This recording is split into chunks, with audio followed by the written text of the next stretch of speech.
Cross এই জোনাকি সাথে ক্রস করতে যায়, জোনাকি ক্রস করার সামনে একটা চেঞ্জ হচ্ছে আর চেঞ্জটাকে সেভ দেওয়ার জন্য বাসের কাছে করতেছিল সাইডে যে উল্টি পড়ে গেছে। তিরিশ 35 জন যাত্রী ছিল, কয়জন উদ্ধার হয়েছে? অনলি 7 জন, তার মধ্যে 4 জনের লাস্ট 7 জন মারা গেছে আর 4 জন আর 3 জন বাকি। মৃতের দেহ 7 জন পাওয়া গেছে, আরো 3 জন অলরেডি জীবিত উদ্ধার করছে, তাদের অবস্থা আশঙ্কাজনক। 3 জন জীবিত উদ্ধার করেছে, আর গুলো পানির ভিতরে এখন প্রচুর স্রোত নাকি? হ্যাঁ, এমনকি একটা মহিলা বাচ্চার স্কুল ব্যাগ পাওয়া গেছে, বাচ্চার স্কুল ব্যাগ পাওয়া যায়।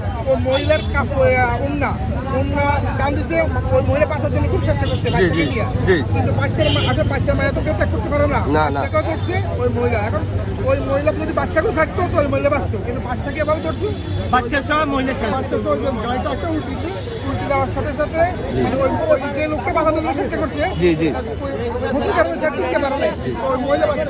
গাড়ি উদ্ধারকারীরা এখন পর্যন্ত কি জায়গাতে অবস্থান করছে? এখনো কি এখনো নিউজ আছে 25 থেকে 30 জন। এখনো এই বাসে 20 জন নিউজ আছে। এই যে গাড়ি উদ্ধারকারীরা কি এখন পর্যন্ত জায়গাতে আসছে? বেশি বেশি করে দোয়া করেন। পানির যে স্রোত, পানির স্রোতে মানে চলে যাচ্ছে, মানে ডুবিলে আছে, ডুবিলেও টিকতে পারেন এতটা স্রোত। 3 জন অলরেডি পাওয়া গেছে, এখনো মানে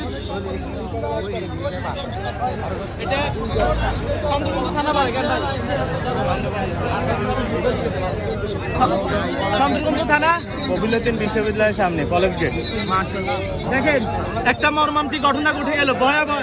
এখনো বাস দেখেন, বাসটা দেখেন ভাইয়া, এই বাসে প্রায় 35 জন যাত্রী ছিল, 35 থেকে 40 জন যাত্রী ছিল, মাত্র 4 জন উত্তর হয়েছে নাকি? 4 জন, সেই 4 জনের মৃত্যুর দেহ পাওয়া গেছে। মূল্যবান